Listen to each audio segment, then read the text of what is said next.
Shalom saudara-saudara yang terkasih dalam Tuhan Yesus Kristus, selamat pagi. Renungan kita pada hari ini diambil dari 2 Petrus pasal yang pertama ayat 3 sampai yang ke-15. Judul renungan kita pada hari ini adalah iman saja tidak cukup. Entah dari mana asalnya, hal pengenalan akan Allah kerap kali hanya diidentikan dengan kondisi kehidupan rohani atau pertumbuhan iman seorang percaya. Hal ini tak sepenuhnya salah, tapi belum lengkap jika mencermati isi surat yang ditulis oleh Rasul Petrus. Suatu pesan yang diawali dengan nasihat agar setiap orang yang percaya dengan sungguh-sungguh berusaha menambahkan kepada iman mereka dengan 7 perkara secara bersamaan yang perlu ditambahkan, yaitu di ayat yang ke-5 sampai yang ke-7. Jika menghendaki adanya pengenalan Allah yang berhasil. Ketujuh perkara ini adalah kebajikan atau cara hidup yang baik. Namun tak cukup hanya menambahkan kebajikan pada iman kita, tapi perlu juga ditambah ke 6 perkara lainnya, yaitu menambah pengetahuan, penguasaan diri, ketekunan, kesalehan, kasih pada saudara seiman, dan kasih pada semua orang. Ketika itulah, kata Petrus, kehidupan kita akan dibuat giat dan berhasil dalam pengenalan akan Allah. Namun sayangnya, tak jarang orang percaya hanya berpuas diri ketika menaruh perhatian hanya pada kehidupan rohani atau iman, sehingga lantas mengabaikan 7 perkara tadi yang seharusnya tidak boleh diabaikan. Mari luangkan waktu sejenak untuk mengevaluasi kehidupan kita, terutama terkait ke-7 perkara yang perlu terus kita tambahkan dalam kehidupan kita selaku orang percaya. Jika sampai hari ini kita cenderung abai dengan ke-7 perkara di atas, mari kita segera berbenah selama masih ada kesempatan. Niscaya pada masa yang akan datang kita akan dapat mengenal Allah dengan lebih baik lagi.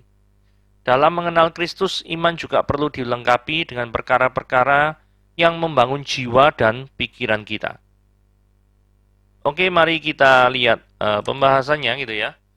Menjalani kehidupan yang sesuai dengan panggilan ilahi. Sudahkah kita melakukannya?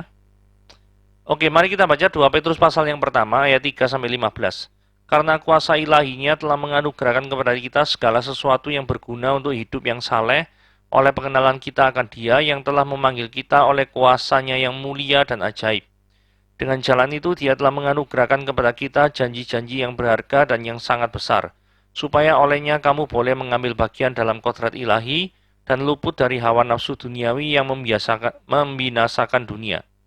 Justru karena itu kamu harus dengan sungguh-sungguh berusaha untuk menambahkan kepadamu iman kebajikan, dan kepada kebajikan pengetahuan, dan kepada pengetahuan penguasaan diri, dan kepada penguasaan diri ketekunan, dan kepada ketekunan kesalehan, dan kepada kesalehan kasih akan saudara-saudara, dan kepada kasih akan saudara-saudara kasih kepada semua orang. Sebab apabila semuanya itu ada padamu dengan berlimpah-limpah, kamu akan dibuatnya menjadi giat dan berhasil dalam pengenalanmu akan Yesus Kristus Tuhan kita. Tetapi barang siapa tidak memiliki semuanya itu, dia akan menjadi buta dan picik, karena dia lupa bahwa dosa-dosanya yang dahulu telah dihapuskan. Karena itu saudara-saudaraku, berusahalah sungguh-sungguh supaya panggilan dan pilihanmu makin teguh, sebab jika kamu melakukannya, kamu tidak akan pernah tersandung. Dengan demikian, kepada kamu akan dikaruniakan hak penuh untuk memasuki kerajaan kekal, yaitu kerajaan Tuhan dan Juru Selamat kita, Yesus Kristus. Karena itu aku senantiasa bermaksud mengingatkan kamu akan semuanya itu, sekalipun kamu telah mengetahuinya dan telah teguh dalam kebenaran yang telah kamu terima. Aku menganggap sebagai kewajibanku untuk tetap mengingatkan kamu akan semuanya itu, selama aku belum menanggalkan kemah tubuhku ini. Sebab aku tahu bahwa aku akan segera menanggalkan kemah tubuhku ini, sebagaimana yang telah diberitahukan kepadaku oleh Yesus Kristus Tuhan kita. Tetapi aku akan berusaha supaya juga sesudah kepergianku itu, kamu selalu mengingat semuanya itu.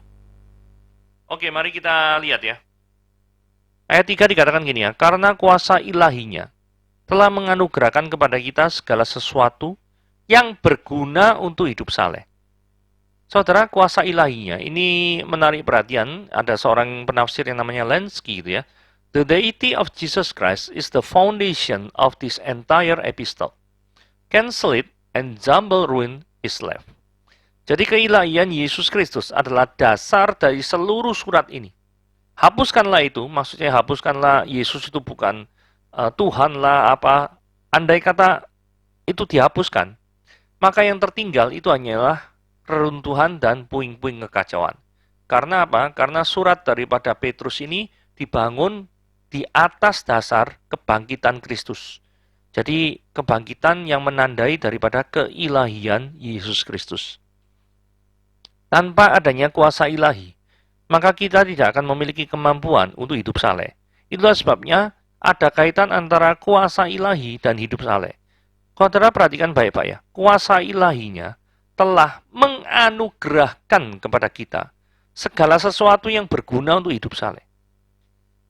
Jadi, saudara tidak akan mungkin bisa hidup saleh kalau saudara tidak kenal Tuhan. Tidak mungkin seorang itu bisa menyenangkan Tuhan dan hidup saleh kalau orang tersebut tidak mengenal Tuhan. Bagaimana mungkin menyenangkan pribadi yang tidak dikenalnya? Tidak mungkin kan? Saudara kalau misalkan pengen menyenangkan seseorang, tapi saudara tidak tahu kesukaan orang itu seperti apa. Misalnya makanan kesukaannya, suka pergi ke tempat seperti apa, terus warna kesukaannya, makanan kesukaannya. Saudara tidak tahu. Semuanya data-data itu saudara tidak tahu. Bagaimana mungkin saudara bisa menyenangkan orang tersebut? Jadi saudara nggak tahu kalau orang itu nggak suka bebek misalkan. Terus saudara kasih bebek, ya tambah nggak seneng toh ya. Saudara tahu kalau orang itu suka misalnya soto daging.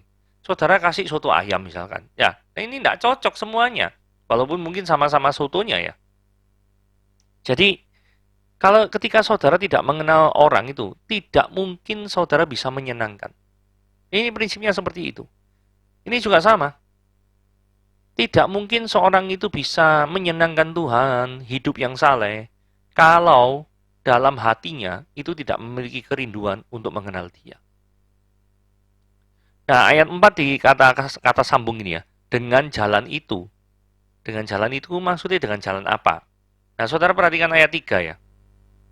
Ini loh ya, maksudnya jalan itu ini ya. Yang telah memanggil kita oleh kuasanya yang mulia dan ajaib. Saudara, jalan apa itu? Tuhan sendiri yang telah memanggil kita. Tuhan sendiri yang telah menyatakan secara proaktif kasih-Nya terhadap hidup kita.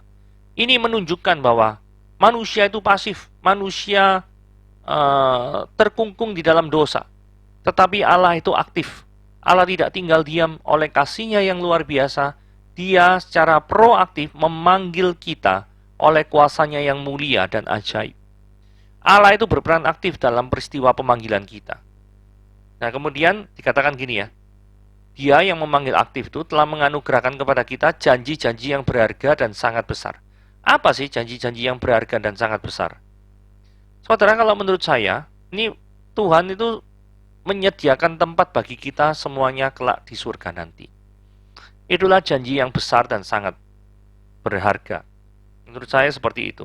Saudara perhatikan Yohanes pasal 14 ayat 2 sampai 3. Di rumah Bapakku banyak tempat tinggal.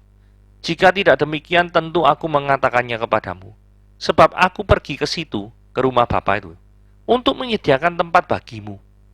Dan apabila aku telah pergi ke situ, dan telah menyediakan tempat bagimu, aku akan datang kembali, dan membawa kamu ke tempatku, supaya di tempat di mana aku berada, kamu pun berada. Ini adalah janji yang berharga dan sangat besar sekali.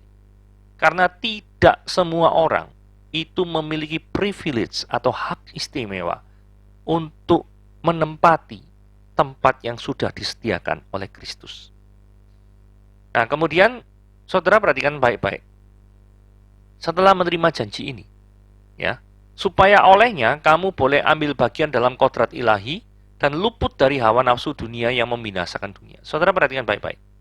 Kita harus meninggalkan manusia lama kita yang penuh dengan kebinasaan dan mengenakan manusia baru untuk mendapatkan bagian dari kodrat ilahi tersebut. Gitu ya. Jadi highlight-nya adalah, saudara, tinggalkan manusia lama kita. Saudara tidak akan pernah hidup tenang kalau saudara tetap memelihara manusia lama. Tidak ada gunanya manusia lama dipelihara. Karena ketika manusia lama dipelihara, itu hanya membuat setan senang. Tetapi mendukakan hati Roh Kudus. Mari kita lanjut. Ini ayat 5 sampai 7. Ini yang bagian utama dari seluruh surat ini. Ya. Justru karena itu, nah kata sambung justru karena itu maksudnya gini ya. Ketika seseorang mendapatkan anugerah keselamatan dari Tuhan, maka orang itu harus termotivasi sekali Justru karena orang itu sudah dianugerahi keselamatan. Dianugerahi itu artinya kan dia tuh tidak pantas, tidak layak, tapi Tuhan tetap beri. Nah, terhadap orang yang seperti ini, pasti kan termotivasi sekali toh. Untuk apa? Untuk hidup, menjalani hidup sesuai dengan kehendak Tuhan. Saudara perhatikan baik-baik ya. Ilustrasi yang saya gunakan adalah ilustrasi pemain bola. Saudara misalkan Anda diturunkan 10 menit sebelum pertandingan selesai. Klub sepak bola saya misalkan Tottenham Hotspur yang saya sukai, gitu ya. Menurunkan saya, orang yang kemampuan biasa-biasa saja, itu 10 menit sebelum pertandingan usai. Pertanyaannya gini, apakah kita cuma cukup bangga diturunkan 10 menit terakhir, atau selama 10 menit terakhir itu, Anda menggunakan kesempatan yang sangat berharga itu, Anda lari, kejar bola, umpan sana, kejar sini, umpan silang, berusaha mencetak gol, mana yang Anda lakukan? Anda cuma lenggang kangkung santai, ataukah selama 10 menit itu Anda manfaatkan mati-matian untuk menunjukkan kemampuan terbaik Anda, karena Anda sudah dikasih kesempatan. Yang mana yang saudara pilih? Logikanya yang kedua kan? Jadi ketika seseorang diberi kesempatan untuk tanding, main di lapangan, itu dia akan bersekuat tenaga, termotivasi sekali, karena diberi kesempatan yang seharusnya dia tidak layak menerimanya. Itu sebabnya 7 perkara tadi itu menambahkan iman, kebajikan, pengetahuan, penguasaan diri, ketekunan, kesalehan, dan kasih kepada semua orang saudara-saudara, baik itu saudara-saudara yang seiman maupun kasih pada semua orang. Saudara, hendaklah itu menjadi gaya hidup daripada setiap kita semua. Ini intinya daripada pembahasan hari ini nih, ayat 5, 6, 7 ini. Kenapa kok kita harus menambahkan iman, kebajikan, pengetahuan, penguasaan diri, ketekunan, kesalehan? Supaya kita itu bisa jadi alat Tuhan yang berguna. Kita itu bisa jadi garam dan terang dunia bagi orang lain. Dan tidak menjadi batu sandungan bagi orang lain. Supaya setiap orang yang berada di dekat kita, itu bisa merasakan kasih Tuhan. Saudara, kalau kita mau refleksi ya, sudahkah, pernahkah kita berpikir ya, sudahkah orang-orang yang ada di sekeliling kita, itu benar-benar merasakan kasih Tuhan? Atau mereka merasakan kasih setan? Nah, setan tidak punya kasih ya. Atau kebejatan setan yang mereka rasakan. Siapakah atau apakah yang mereka rasakan? Apakah kasih Kristus yang luar biasa itu bisa dirasakan oleh orang-orang yang ada di dekat kita? Karena kehidupan kita memang memancarkan kasih Kristus? Atau seperti apa? Saudara, merasakan kehadiran Tuhan melalui kehadiran kita. Ini penting sekali ya. Jangan biarkan orang itu tidak merasakan kehadiran Tuhan melalui kehadiran kita. Jangan pernah itu terjadi. Ayat 8. Sebab apabila semuanya itu ada padamu dengan berlimpah-limpah. Jadi 7 hal itu kalau ada di dalam kita. Maka yang terjadi adalah kita jadi semakin dekat sama Tuhan. Semakin mengenal Kristus lebih dalam. Ini adalah keuntungan jikalau kita memiliki sikap yang digambarkan dalam ayat 5-7. Tapi barang siapa yang tidak memiliki semuanya itu. Jika seorang itu tidak bijak, tidak bisa menguasai diri, tidak bisa nahan amarah, maka orang tersebut tidak akan pernah bisa menjadi kesaksian baik bagi orang lain. Nah, saudara perhatikan baik-baik ya. Orang-orang ayat yang dibicarakan di ayat 9, ini bukan orang tidak percaya. Karena apa? Karena di ayat 9 ini dikatakannya, karena dia lupa bahwa dosa-dosanya yang dahulu telah dihapuskan. Saudara, kalau ada frasa dosa-dosanya yang dahulu telah dihapuskan, ini menunjukkan bahwa yang sedang dibicarakan adalah orang percaya. Hanya saja bedanya dengan ayat 8 adalah orang percaya yang dibicarakan di ayat 9 ini tidak bertumbuh dan tidak bisa menjadi kesaksian yang baik di antara sesama manusia. Itu yang terjadi. Tidak bisa menjadi kesaksian yang baik di antara sesama manusia. Saudara, ingin jadi orang Kristen yang tipe ayat 8 atau tipe ayat 9? Saudara, jadikan tipe yang ayat 8. Jangan jadikan Anda orang Kristen yang tipe ayat 9. Yang tidak memiliki semuanya itu. Jadi buta, jadi picik, tidak berguna bagi kerajaan surga. Oke, mari kita lanjutkan. menghidupi panggilan yang sudah Tuhan tetapkan. Ayat 10 katakan, karena itu saudara-saudaraku, berusahalah sungguh-sungguh supaya panggilan dan pilihanmu makin teguh. Saudara, kita diminta untuk bertanggung jawab ya terhadap pilihan hidup kita dan bagaimana kita menghidupi panggilan kita. Kita diminta untuk tanggung jawab. Karena jika kita tidak bertekun di dalam Tuhan, dan hidup kita akan menjadi batu sandungan bagi orang lain. Sehingga kalau kita jadi batu sandungan bagi orang lain, kita tidak akan pernah jadi berkat bagi orang lain. Kita akan menjadi benalu dalam kerajaan surga. Saudara, kalau kita perhatikan ayat 11, dengan demikian kepada kamu akan dikaruniakan hak penuh untuk memasuki kerajaan kekal. Hak kerajaan kekal itu adalah karunia yang Tuhan berikan pada orang percaya. Bukan berarti karena kita sudah memperoleh karunia itu, seperti yang dibahas dalam Yohanes pasal 14 tadi ya, maka kita bermalas-malasan dalam menghidupi panggilan kita. Saudara ingat ilustrasi pemain sepak bola yang diturunkan 10 menit terakhir. Ketika dia itu tidak pantas sebenarnya turun, tapi toh sang pelatih tetap menurunkannya. Kira-kira dia tetap bermain seenaknya atau tetap bermain sekuat tenaga untuk menunjukkan bahwa aku akan bayar kepercayaan yang sudah engkau berikan kepadaku. Seperti itukah? Atau cuma main seenaknya sendiri aja, ngapain? Saudara, manakah sikap yang saudara pilih? Gitu ya. Saudara, hidup dalam kekudusan dan kesalehan. Saudara, kalau kita perhatikan ayat 12 dan 13. Aku senantiasa bermaksud mengingatkan kamu akan semuanya itu. Ayat 13 diulangi lagi. Aku menganggap sebagai kewajibanku untuk tetap mengingatkan kamu akan semuanya itu. Jadi, Petrus di sini tuh selalu mengingatkan ya. Kata kuncinya itu mengingatkan pada penerima surat Petrus ini. Supaya terus-menerus menghidupi panggilan yang sudah Tuhan tetapkan.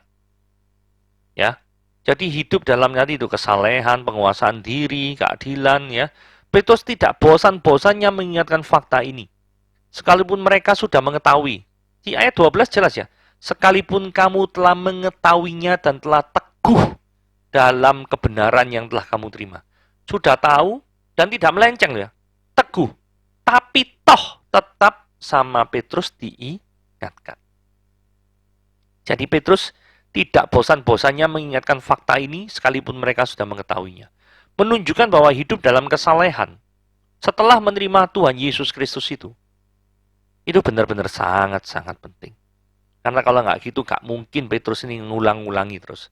Bahkan Petrus akan terus mengingatkan, ya toh, selama Petrus belum meninggalkan kemah tubuhku ini. Jadi artinya sampai nanti Petrus meninggal, selama Petrus hidup, dia akan mengingatkan fakta ini terus kepada para pembaca suratnya. Hidup dalam kesucian, hidup dalam kesalehan, serta hidup di dalam kasih Kristus. Jadi ini rupanya yang sangat dipentingkan oleh Rasul Petrus. Pesan terakhir seorang Rasul. Sebab aku tahu bahwa aku akan segera menanggalkan kemah tubuhku ini. Jadi rupa-rupanya Petrus ini sudah kerasa. Ketika menulis surat 2 Petrus ini adalah menjelang masa-masa akhir kehidupannya.